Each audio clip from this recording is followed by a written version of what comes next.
నమస్తే అండి, నేను doctor Sharada, director LBR dental and implant centre. మా క్లినిక్ హైదరాబాద్లోని మాదాపూర్లో ఉంది. అయితే ఈరోజు మనతో ప్రకాష్ గారు ఉన్నారండి. తను సీనియర్ అడ్వకేట్, 56-year-old. యాక్చువల్లీ తను ఇంకో బేసిల్ ఇంప్లాంట్ బాధితులండి. సో బేసిల్ ఇంప్లాంట్స్ పెట్టించుకొని తను చాలా ప్రాబ్లమ్స్ ఫేస్ చేశారండి. Actually left side basal implants పెట్టించుకున్నారు, 4 బేసిల్ ఇంప్లాంట్స్.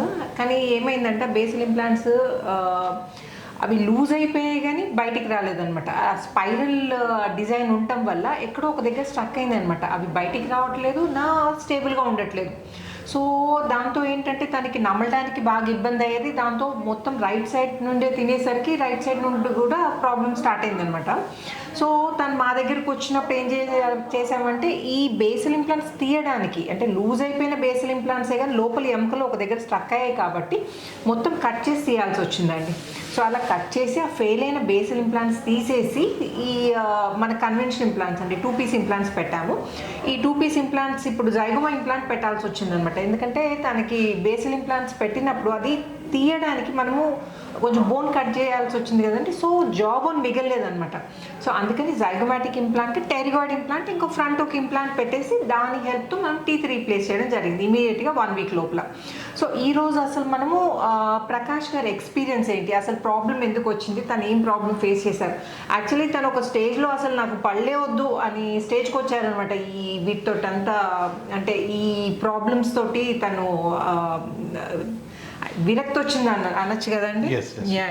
సో ఇంకా అసలు నాకు టీతే వద్దని అనుకున్నారు, కానీ మా గురించి తెలిసి ఇక్కడికి రావడం జరిగింది. సో ఇంప్లాంట్స్ పెట్టి 1 వీక్ లోపల టీత్ రీప్లేస్ చేశాను అనమాట. సో ప్రకాష్ గారిది ఒపీనియన్ సార్ చెప్పండి సార్. మీరు ప్రాబ్లం ఎందుకు వచ్చింది బేసిల్ ఇంప్లాంట్స్తో, ఏం ప్రాబ్లం ఫేస్ చేశారు? బేసిక్ ఇంప్లాంట్స్ అసలు నాకు తెలియదు, బట్ దానికి బిఫోర్ ఇప్పుడు మీరు ఇస్తున్నటువంటి ఇన్ఫర్మేషన్స్ ఏ ఇంప్లాంట్స్ అయితే అమర్చుకుంటే బాగుంటుంది అనేది ఇది వరకు నేను చేయించుకున్న వేరే దగ్గర ఏ ఇన్ఫర్మేషన్ లేదు. వాళ్ళు క్వాలిటీ లెస్ అలాంటి ఏదో చేసేసి నాకు ఏదో అమర్చినారనమాట. దాంతో నేను చాలా ఇబ్బంది పడ్డాను. So I face many problems and ill health and unable to eat and spoiled my health also. తినడానికి సరిగ్గా రాకపోయేసరికి మీ ఓవరాల్ హెల్త్ కూడా ఇదైంది. So when I got known that one LBR dentist Reddy గారి గురించి, మీ గురించి కూడా విని ఇక్కడ రావడం జరిగింది.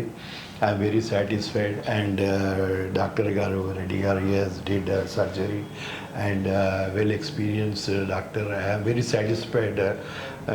He did and installed that implants which you call conventional implants with CPBCCI protocol. Very comfort. Just now we installed and I am very happy that I am feeling good, and immediately I felt very satisfaction and excellent job. Okay, thank you so much. So ఇప్పుడు మీకు కంఫర్టబుల్గా ఉందా అండి? Comfortable. Okay అండి. So basil ఇంప్లాంట్స్తో బేసికల్గా problem ఏంటంటే అవి cement retain అండి, అంటే స్క్రూ రీటైన్ కాదు, సిమెంట్తో ఫిక్స్ చేస్తారు కాబట్టి అవి తీయాలంటే చాలా ప్రాబ్లం అవుతుంది. ఓకే, పేషెంట్ నోట్లో మెటల్ కట్ చేసి తీయాలంటే అదొక పెద్ద పేషెంటే కాదండి, డాక్టర్ కూడా చాలా ప్రాబ్లం అవుతుంది. నోట్లో మెటల్ కట్ చేయడం అంటే అర్థం చేసుకోండి ఎంత ప్రాబ్లమో. సో అదే కాకుండా ఈ బేసిల్ ఇంప్లాంట్స్ ఏంటంటే ప్రాపర్గా బోన్తో ఇవి ఇమ్మడం అనమాట, ప్రాపర్గా మర్జ్ కావు. దాంతో ఏంటంటే ఒక పాయింట్లో మర్జ్ అయ్యి ఒక పాయింట్లో లూజ్ అయిపోయి సో ఫైనల్గా ఏదో ఒక ప్రాబ్లం వస్తుందండి లాంగ్ రన్లో. సో అలాని బేసిల్ ఇంప్లాంట్స్ జోలికి వెళ్ళకపోతేనే మంచిది. ఏదో ఒక రోజు బేసిల్ ఇంప్లాంట్స్తో ప్రాబ్లం వచ్చే ఛాన్సెస్ చాలా ఉన్నాయి. అలానే కన్వెన్షనల్ ఇంప్లాంట్స్తో రావని నేను చెప్పట్లేదండి. కన్వెన్షనల్ ఇంప్లాంట్స్ కూడా ప్రాపర్గా పెడితేనే ఫ్యూచర్లో ప్రాబ్లం లేకుండా ఉంటుంది. సో ఈ ఇంప్లాంట్ ట్రీట్మెంట్ అనేది ఏంటంటే మళ్ళీ మళ్ళీ రిపీట్ చేయాల్సింది కాదండి. ఒక్కసారి చేయించుకుంటే మళ్ళీ ఫ్యూచర్లో ప్రాబ్లం లేకుండా ఉండాలి. సో ఏం చేయించుకున్నా కానీ మళ్ళీ ఫ్యూచర్లో ప్రాబ్లం లేకుండా ఒక మంచి ఎక్స్పర్టీస్ ఉన్న డాక్టర్ దగ్గర చేయించుకుంటే మళ్ళీ డాక్టర్ల చుట్టూ తిరగాల్సిన అవసరం పడదండి. సో థ్యాంక్ యూ అండి, థ్యాంక్ యూ ప్రకాష్ గారు మా LBR dental and implant centre choose చేసుకున్నందుకు. Thank you so much. So conventional implants with CPBCCI protocol basal implants కంటే ఎందుకు బెటర్ అని మీకు ఏమైనా డౌట్ ఉన్నా, లేకపోతే ఇంకా ఇలాంటి ఇంప్లాంట్ ఫుల్ మౌత్ రిలేటెడ్ ఏమన్నా డౌట్స్ ఉన్నా మీరు నన్ను కామెంట్ సెక్షన్లో అడగచ్చండి. అండ్ వీలైనంత తొందరగా I try to get back to you. And video నచ్చినట్టయితే please like, share and subscribe చేయకపోతే మాత్రం తప్పకుండా సబ్స్క్రైబ్ చేయండి. Thanks for watching. నమస్తే.